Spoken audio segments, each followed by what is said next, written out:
Warning! This video contains disturbing surveillance footage, unexplained paranormal activity, and deeply unsettling events. Viewer discretion is strongly advised.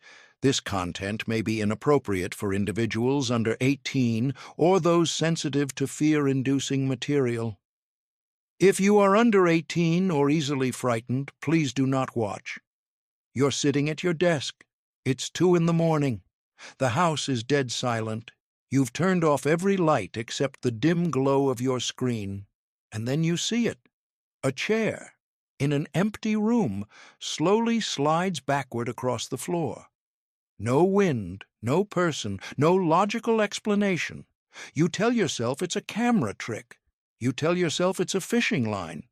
You tell yourself that in this age of digital manipulation, nothing is real anymore, and clever editing can make anything look like anything. But here's the thing that keeps people awake at night. Not all of these videos were made for an audience. Many of them were pulled from security cameras that no one was watching, from surveillance systems installed to catch shoplifters and vandals, not ghosts, from hotel lobbies, office corridors, library backrooms, and neighborhood convenience stores. Places that had absolutely no reason to fake anything. What you're about to watch are 10 of the most disturbing, most inexplicable, and most compelling poltergeist events ever caught on video. 10 moments where the world stopped making physical sense. And by the time we reach number 1, you're going to find it very difficult to explain away everything you've seen. Lock your door, turn on a light if you need to, and whatever you do, don't watch this alone. The Haunted Inn of Harrowfield, Vermont. The Harrowfield Inn has been operating since 1887. It's a beautiful colonial-style building nestled in the Green Mountains, the kind of place where wealthy couples book weekend getaways, where antique four-poster beds and fireplaces make you feel like you've stepped into another century. The inn's management installed an updated CCTV system in 2019, mostly for liability purposes, slips and falls, disputes between guests, the usual concerns of a hospitality business. What that system ended up capturing was something no liability waiver could have anticipated. The first clip, time-stamped at 3:14 a.m., shows the inn's small dining room on the ground floor. Every guest was upstairs, asleep. The kitchen staff had gone home at 11. The room should have been completely empty, and yet a shape, translucent, white, vaguely human in its proportions, appears near the far wall. It moves deliberately, not like a reflection or a lens flare. It seems to raise what might be an arm, and it holds this position for nearly 28 seconds before the footage transitions to a second camera. The second camera is fixed on the inn's bar area. A young man, the night shift front desk attendant named Marcus, is restocking behind the bar when 2 bottles suddenly pitch, forward from the second shelf of the refrigerator. The first bottle wobbles out, which Marcus later explained could plausibly be explained by vibration or an uneven shelf surface. But the second bottle doesn't wobble.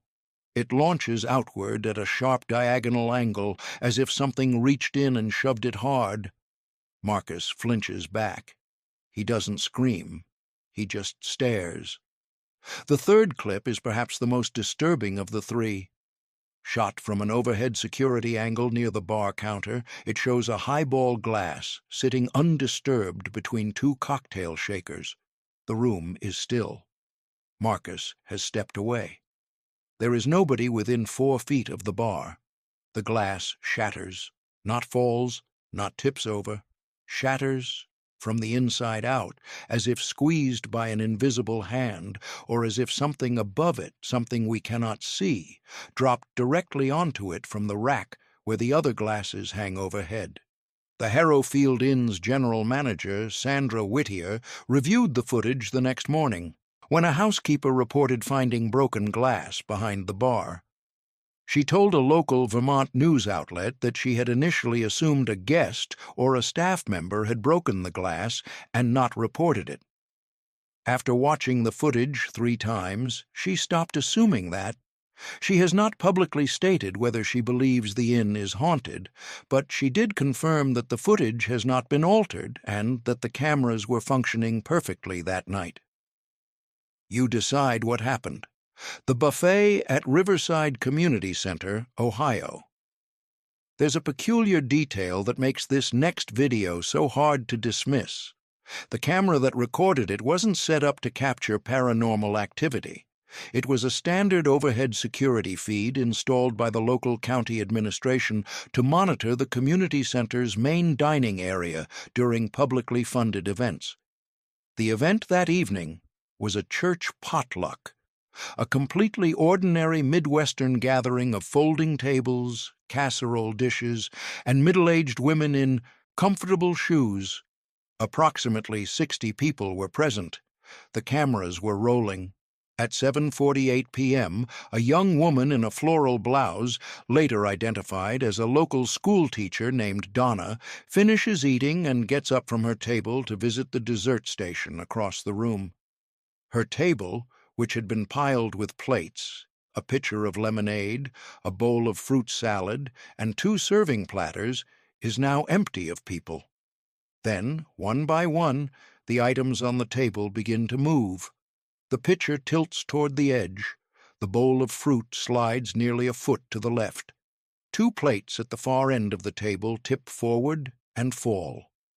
The movement is not sudden, all at once, as you might expect from a table that was bumping or vibrating. It's sequential, methodical, as if something is deliberately clearing the surface. The reaction from the people at neighboring tables is what elevates this footage above simple trickery. If there had been a prankster involved, someone with fishing line, crouched under or behind the table, the people nearby would have noticed them. They would have stared in that direction. Instead, several of the nearby guests look genuinely startled, then look around in confusion, searching for an explanation, finding none. One woman near the window actually stands up, takes a step back, and then laughs nervously. The kind of laugh people produce when their brain doesn't know what category to put an experience into. Now, could this have been staged? Sure, fishing line exists. Accomplices can be coached. It would not be the first time a paranormal video circulated online later turned out to have a mundane mechanical explanation. But here's what makes it difficult. The location. A county-operated community center. A church potluck. The camera belonged to the county. There was no financial incentive to fake anything, no viral-hungry YouTube channel behind it, no theatrical build-up. The footage only became public because a guest who recognized herself in it requested a copy from the county records office. So ask yourself, if this was a hoax, why here? Why this event? And why did nobody, not one of 60 people in that room, ever come forward to explain how it was done? The convenience store, Bakersfield, California. Travis Kowalski was just trying to buy a bottle of sports drink. It was a Wednesday afternoon in a small, independently owned convenience store on the outskirts of Bakersfield.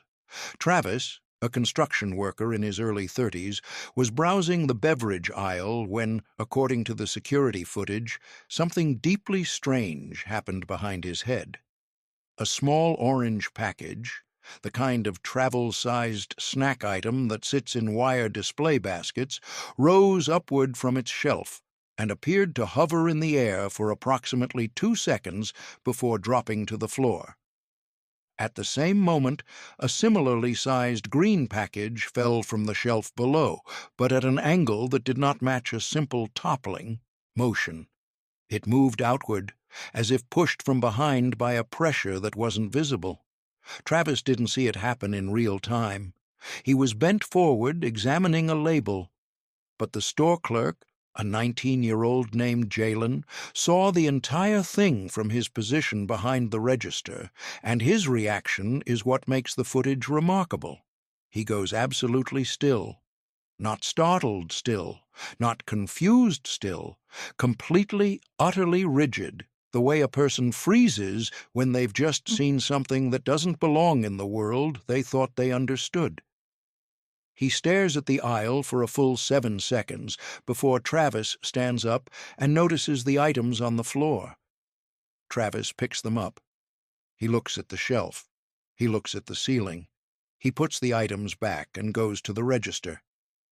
"Did you see what just happened?" Jalen asks him, according to the video's audio track. Travis shrugs. "Something fall?"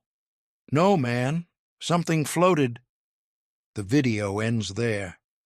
But that same store, 3 weeks later, produced a second piece of footage that may be even harder to explain. This time, it was the overnight shift, and nobody was in the store except the night cashier. In the aisle near the back, visible from a wide-angle overhead camera, several items on different shelves begin falling in rapid succession. Not from the same shelf, not from the same height, from 3 separate product levels at intervals of roughly 4 to 5 seconds, as if something invisible is walking slowly down the aisle, dragging a hand along the shelving. The cashier never leaves the register. He simply watches, silently, with the expression of someone who has already decided not to think too hard about what they're seeing. There's a third piece of footage from this location, and it's the strangest of all. It was pulled from the store's outdoor parking lot camera, which captures a partial view of the interior through the front glass door. After the store had closed for the night and the last employee had driven away, a shopping cart, positioned near the exit, begins to roll, not toward the door, not toward the empty parking spaces. It rolls in a slow, precise circle, clockwise, for approximately 45 seconds, then comes to rest against a display rack. There was no incline, no wind. The cart had a locking mechanism that had been engaged. The store's owner, who declined to give his name to local media, installed additional cameras the following month. He would not comment on whether the new footage showed anything unusual. If you think what you just read was unsettling, I need you to stay with me. Because the next 3 entries take us somewhere different, somewhere that feels more personal, more immediate, and in one case, genuinely terrifying. We move from public spaces to private ones, from strangers on security cameras to real people who, in their most ordinary moments, found themselves confronted by something they had no framework to understand. Entry number 7 begins with something laughably mundane. The stockroom, party supply store, Nashville, Tennessee. Caleb is a 22-year-old warehouse associate. He's been working the closing shift at a party supply store in Nashville for about 8 months. He knows the stockroom the way you know your own apartment. Every shelf placement, every quirky floor tile, every flickering light in the back corridor. He has no reason to believe anything unusual has ever happened there. On this particular night, Caleb is restocking a lower aisle section, tossing products, oversized balloon packages, rolls of streamers, boxed party favors, onto the floor near the shelving unit before arranging them properly. Standard warehouse procedure. Except the products don't stay where he puts them. The first package he tosses down slides almost 3 feet across the concrete floor. Caleb stops. He looks at the floor. No obvious incline, no water, nothing to explain the movement. He tosses another package. It slides. He sets a third one down, gently, deliberately, and watches. It slides. Slowly, steadily, in a direction that doesn't correspond to any tilt in the floor, as if being drawn by something we cannot see, toward a destination we cannot identify. Caleb's face in the footage is extraordinary. He doesn't look frightened at first. He looks genuinely, philosophically baffled, the face of someone whose model of reality has just been subtly revised. He crouches down and touches the floor. He stands back up and watches another package complete its strange journey. Then a box falls off a shelf behind him. Not tips, not slides. Falls straight forward off a shelf where it had been sitting solidly, with no one nearby, with no vibration detectable in the rest of the frame. Caleb runs. He doesn't look back. He doesn't stop to gather his things. He is out of the aisle and out of frame in under 2 seconds, and the footage shows the stockroom. Still quiet, the packages scattered across the floor, for another 40 seconds before the camera's motion detection switches it off. He quit the next morning. His manager confirmed this to a local paranormal interest blog, but declined to comment on the footage itself. The Brookhaven Performing Arts Center, Atlanta, Georgia. The Brookhaven Performing Arts Center isn't one of Atlanta's glamorous downtown venues. It's a mid-sized neighborhood theater, the kind of place that hosts community productions of classic musicals, local comedy nights, and weekend psychic fairs. The kind of place that has a devoted but modest following, a dedicated volunteer staff, and a CCTV system that was installed primarily because of a string of minor thefts in 2017. The theater's director, a soft-spoken man named Leonard Okafor, came in on a Sunday morning to prepare for the week's schedule. When he walked into the main seating area, he noticed that one of the chairs in the third row had been rotated out of alignment overnight. Since the cleaning crew had finished and the theater had been locked, this seemed odd. So Leonard did something he almost never does. He pulled up the CCTV footage from the previous night. What he saw made him sit very quietly for a long time. In the footage, time-stamped at 2:51 a.m., the chair in question begins to move, not nudge, not tremble. It rolls smoothly backward against the slight resistance of its own weight on a slightly inclined floor for approximately 18 inches, then stops. There is no person near it. There is no obvious air current. No HVAC vent pointed in that direction, no open window or door visible in the frame. At the same time the chair moves, a folding table near the stage lip appears to vibrate, then shifts position by several inches. And across the upper portion of the frame, high up near the lighting rig, 2 spherical points of light drift slowly from stage right to stage left, tracing a smooth, unhurried arc before disappearing from view. Leonard shared the footage with Roy Hendricks, a medium who had performed at the theater the previous Saturday. Roy's response was immediate. "There's something in this building," he told Leonard. "I felt it during the show. I thought it was just residual energy from the audience. But no, it's resident. It lives here." Leonard posted the footage online, not expecting much. Within 72 hours it had been viewed over 2 million times. The theater has since become something of a local landmark among paranormal enthusiasts. Leonard now checks the CCTV every Sunday morning. He hasn't seen anything since, but he also mentioned quietly that sometimes when he's alone in the building, he hears a sound that reminds him of a chair moving across a hardwood floor. He hasn't been able to identify where it comes from. The Grand Magnolia Hotel, New Orleans, Louisiana.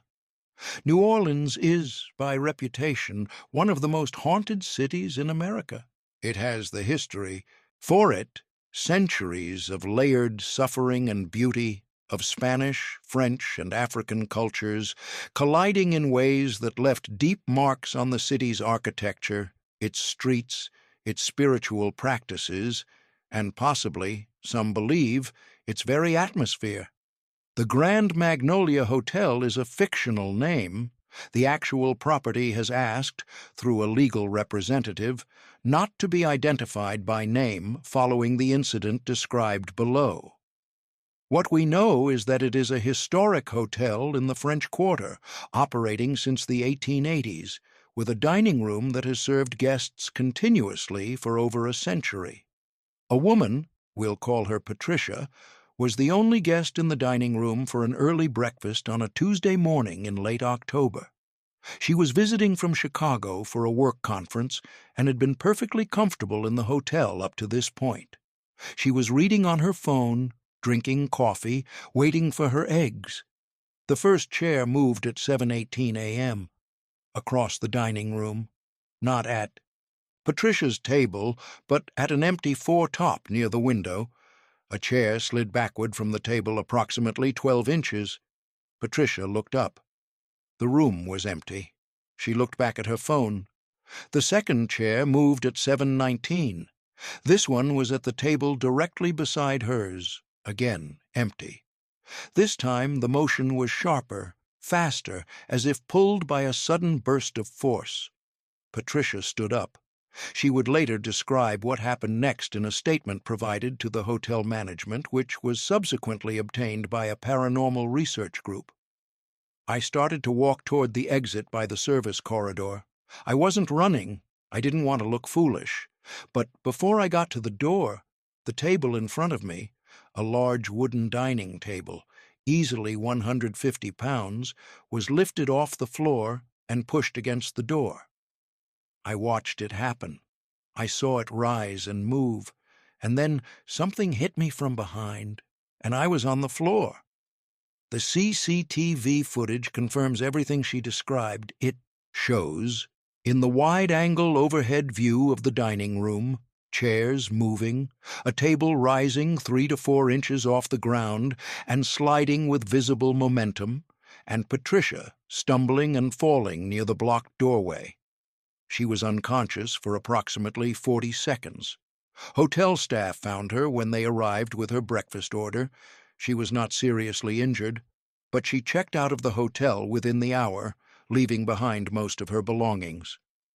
The hotel has not publicly confirmed the footage's existence.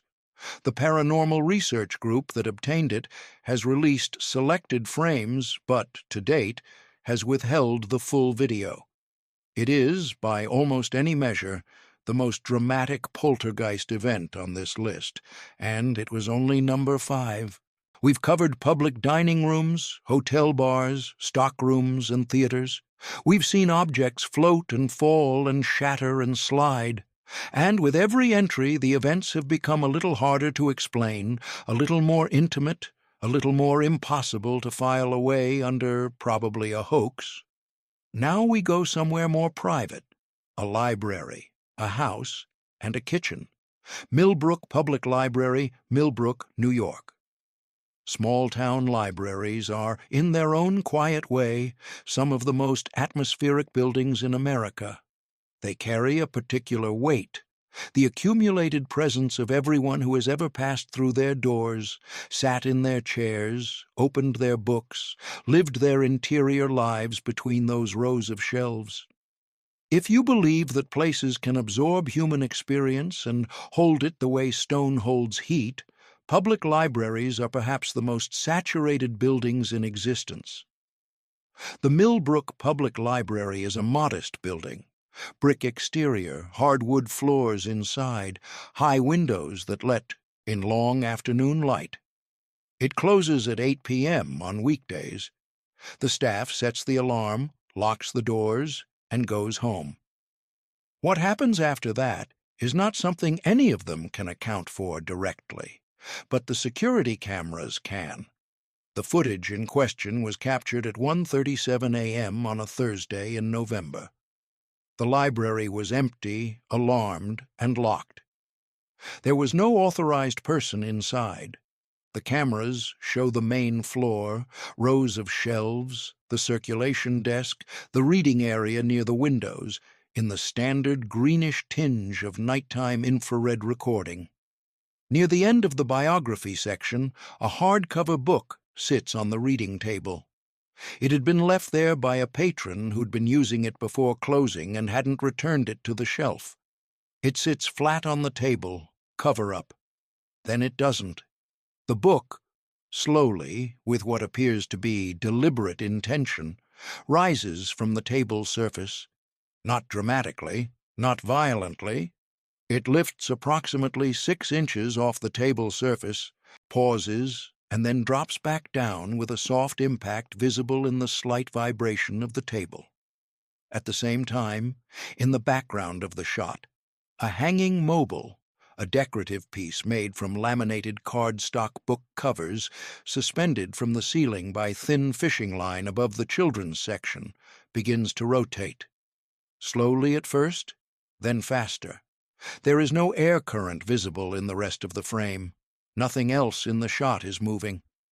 Only the mobile, spinning in the dark, in an empty, locked room. The library's director, a woman named Carol Pressman, discovered the footage when reviewing tapes after a patron complained about a book being damaged. The cover of the biography in question had been bent back, as if the book had been picked up and then released carelessly. "I've worked in this building for 11 years, Carol said in a brief statement to a local newspaper. "I have never seen anything like this. I don't have an explanation, and I'm not going to invent one." She did note, when pressed, that several staff members over the years had mentioned feeling uneasy in the biography section late in the afternoon. A general, vague unease that none of them had ever been able to attribute to anything specific. The Millbrook Public Library still uses the same security camera system. The mobile in the children's section has since been taken down. No official explanation has been given for the footage. The Peterson House, Spokane, Washington. Daniel Peterson bought his house in Spokane in 2021, a 3-bedroom craftsman-style home in a quiet residential neighborhood. He moved in with his girlfriend, Sarah, and their 2 dogs, a golden retriever named Scout and a beagle mix named Pepper. Within 3 months, the dogs stopped sleeping in the bedroom. At first, Daniel thought it was the new environment. Then he thought it might be the smell of the previous owner's cats. Then he stopped thinking about it and started filming it. Scout, the golden retriever, had taken to spending most of her time pressed against the far wall of the living room, facing the corner, as if watching something that wasn't there. Pepper refused entirely to go upstairs. She would stand at the base of the stairs, trembling, whining quietly, and when Daniel tried to carry her up, she would claw and struggle until he put her back down. The first video Daniel posted showed him trying to coax Scout out from under the bed in the master bedroom, where she had taken refuge one afternoon. He kneels at the edge of the bed frame, extending his hand, talking softly, the way you talk to a dog you're worried about. "Come on, Scout. Come here, girl. It's okay? What's wrong? Come on." Scout doesn't move. She's pressed flat against the wall under the bed frame, her eyes wide and her body completely rigid. She doesn't respond to her name, doesn't move toward the offered hand, doesn't do any of the things Scout would normally do. Daniel stands up. He says, "To no one, in particular. I have no idea what's going on." Then, clearly audible on the recording, something knocks from above. 3 distinct impacts from the direction of the attic access panel in the hallway ceiling. Daniel looks up, looks at the camera, looks back at the ceiling. "Okay," he says, "I'm going up there." What Daniel found in the attic, or didn't find, has been the subject of considerable online speculation. The video continues for another 7 minutes as he pulls down the attic ladder, climbs up with his phone's flashlight, and sweeps the beam across the space. There is nothing there, no animal, no sign of entry, no object that could have produced the knocking sound. When he comes back down, Scout has moved. She's no longer under the bed. She's sitting in the center of the room, facing the attic panel in the hallway ceiling, staring at it with an intensity that dogs typically reserve for squirrels or treats. Daniel posted the video. It got picked up by 3 paranormal forums within a week. He posted a follow-up 3 weeks later.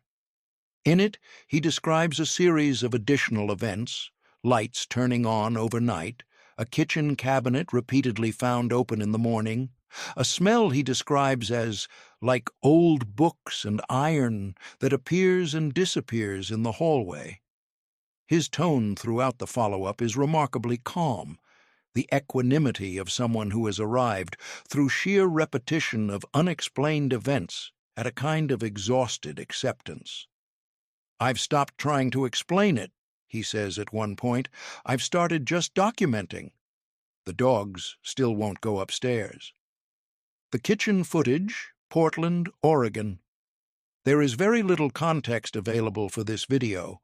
What we know: a woman living alone in an apartment in Portland, Oregon, set up a laptop camera on her kitchen table before leaving for work one morning. She had set it up, according to her own description in the video's comments, because several times over the preceding 2 weeks she had come home to find objects in her kitchen in different positions than she had left them. A mug moved from the counter to the table. A cutting board shifted from one side of the sink to the other. Small things, the kind of things you can dismiss once, twice, even 3 times, but not 10. So she set up the camera and went to work. The footage runs for 6 hours and 43 minutes. For the first 4 hours and 12 minutes, nothing happens. The kitchen is still.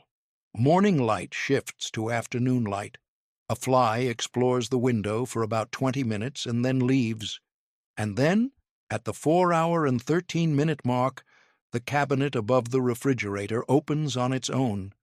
Slowly, steadily, as if pushed from inside. The cabinet stays open for 47 seconds. Then it closes, with the same deliberate, controlled motion. 9 minutes later, the chair at the kitchen table, the one facing the camera, slides outward from the table, approximately 8 inches, then stops. 40 seconds after that, the mug on the counter, a large, heavy ceramic mug, travels approximately 18 inches along the countertop in a smooth, uninterrupted motion and comes to rest at the far edge of the counter. Then nothing. For the next 2.5 hours, the kitchen is still again. When the woman comes home at the end of her workday, she walks into the kitchen, stops in the doorway, and simply stands there. She can see, from where she's standing, the open cabinet, the moved chair, the mug at the edge of the counter. She stands there for almost a full minute. Then she says, quietly, mostly to herself, in the way people talk when they're trying to hold something frightening at a safe emotional distance, "Okay, so it's not just me." She never identified herself publicly. She never disclosed her address or the building she lived in. The footage was authenticated by 2 independent video analysts who reviewed it for a paranormal research podcast. Both confirmed no detectable evidence of digital manipulation, wires, or off-camera mechanisms. She posted one more comment on the video several months after it was first uploaded. "Still happening, still no explanation. But somehow knowing it's on camera makes it less terrifying. Whatever it is, it's aware of me, and I've decided to just coexist." Every list like this builds toward a number 1. Usually the number 1 slot is earned by scale. The most dramatic footage, the most witnesses, the most undeniable visual evidence. But this final entry earns its position for a different reason. It earns it because of what the footage does to the people watching it in real time. The Harrington Business Park, Chicago, Illinois, November 1st, 2022. The Harrington Business Park is a 7-floor commercial office building in Chicago's West Loop. It houses a rotating roster of small and mid-sized businesses, accounting firms, design agencies, a regional insurance broker, and a tech startup that was in the process of scaling when the events of November first occurred. The building employs a small overnight security team. On this particular night, there were 2 guards on duty: Marcus Webb, a 12-year security industry veteran, and his colleague Dana Reyes, who had been with the company for approximately 8 months.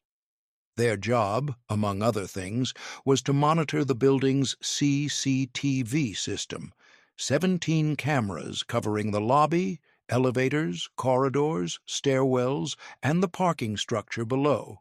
At 1:04 a.m. on November 1st, the early hours of All Saints' Day, a detail that has not been lost on anyone who subsequently discussed this case, Marcus noticed something unusual on camera 6, which covered the fourth floor's main corridor. The motion sensor flag was on, Marcus later told a security industry newsletter in the only interview he gave about the incident.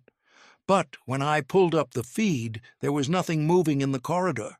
No person, no animal. I watched it for about 30 seconds and was about to mark it as a false positive when I noticed the fire door. The fire door, a heavy metal door at the end of the fourth-floor corridor, was swinging open, and then closing, and then opening again, slowly, rhythmically, with no person near it, with no air pressure system activated and no windows open in that corridor. Marcus switched to camera 7, the corridor running perpendicular to the first. A wheeled office chair, sitting outside one of the tenant suites, had rolled to the center of the hallway. The chair was still moving when Marcus brought up the feed, slowly rotating, drifting forward as if someone had just sat in it and then stood up. Marcus called Dana over. "I need you to look at this and tell me what you're seeing," he said. Dana looked at the screen. She was quiet for a moment. Then she said, "Tell me that chair isn't moving." It was still moving. Marcus switched to camera 12, the stairwell between the fourth and fifth floors. The footage shows the landing, the metal stairs, the industrial railing, empty, still, except for the handprints, fog or condensation, or something that appeared visually identical to condensation, had formed on the large window beside the landing, and in that condensation, clearly visible, were the impressions of 2 hands, a full handprint on the left, 4 fingers and a thumb, a partial on the right, 3 fingers, pressed firmly, dragging slightly downward as if the hand had slid. Marcus and Dana watched the window for 40 seconds on the monitor. The handprints faded, then new ones appeared, slightly higher on the glass, slightly to the right. Something was pressing against the window from inside the stairwell, but there was nothing in the stairwell. Marcus made the decision to conduct a physical walkthrough of the fourth floor. Protocols required it. Any confirmed motion trigger needed a human verification. Dana stayed at the monitors. What happened over the next 17 minutes, captured on 7 different cameras as Marcus moved through the building, constitutes one of the most compelling and most deeply unsettling pieces of security footage in the paranormal record. Camera 6 picks him up as he enters the fourth floor. The fire door, which had been opening and closing rhythmically, is now still. The hallway is empty. Marcus walks slowly down the corridor, checking door handles, shining his flashlight into the gap under each door. Nothing. Camera 8 captures him approaching the wheeled chair in the second corridor. He examines it, checks the wheels, looks up and down the hall. The chair is now still. He pushes it gently against the wall and continues walking. Camera 9, at the end of the corridor near the elevator bank, picks up something that Marcus cannot see. Behind him, approximately 15 feet back, a row of framed photographs hanging on the wall begins to shake. 1 frame drops. Then 2 more fall, not from the same nail, but from different points along the wall, at intervals that suggest the force moving them is moving in a direction, progressing down the wall, approaching the elevator bank, approaching Marcus. At the exact moment the 3rd frame falls, Marcus stops walking. He turns around. The hallway is empty behind him. The fallen frames lie on the floor. He stares at them. "Dana," he says into his radio, "Did you see what just happened on 9? Dana's voice, audible on the recording. "I saw it." A pause. Marcus. "What was that?" Dana. "I don't know." Another pause. Marcus. "I'm coming back down." He turns and walks toward the elevator. Camera 9 holds him in frame until he rounds the corner. Then the camera captures the corridor behind him. Empty, silent, the fallen frames on the floor, the remaining ones now perfectly still on the wall. And then one last frame drops. The one directly above where Marcus was standing when he stopped and turned around. Dana quit 2 weeks later. She left a brief note with HR that said simply that she had taken a position with a different company. She gave no other explanation.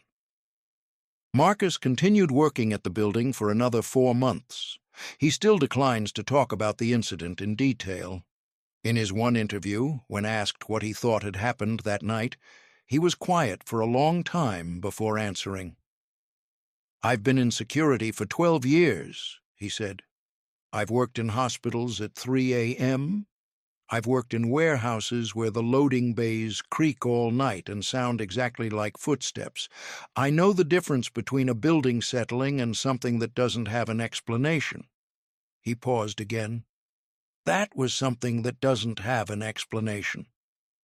Every video on this list, every glass that shattered, every chair that moved, every book that lifted, every handprint that appeared, carries the same quality that makes paranormal footage so uniquely disturbing: the absence of an actor.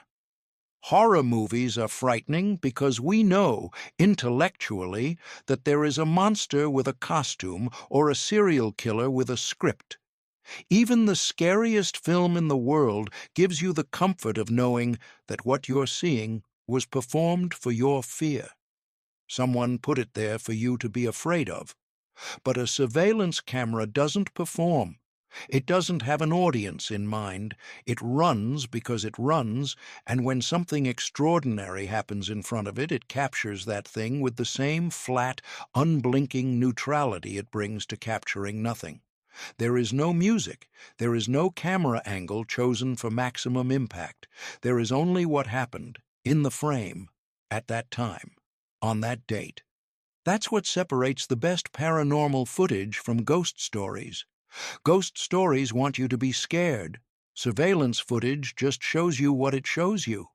And what it shows you sometimes is something that shouldn't be there. Something that is, anyway.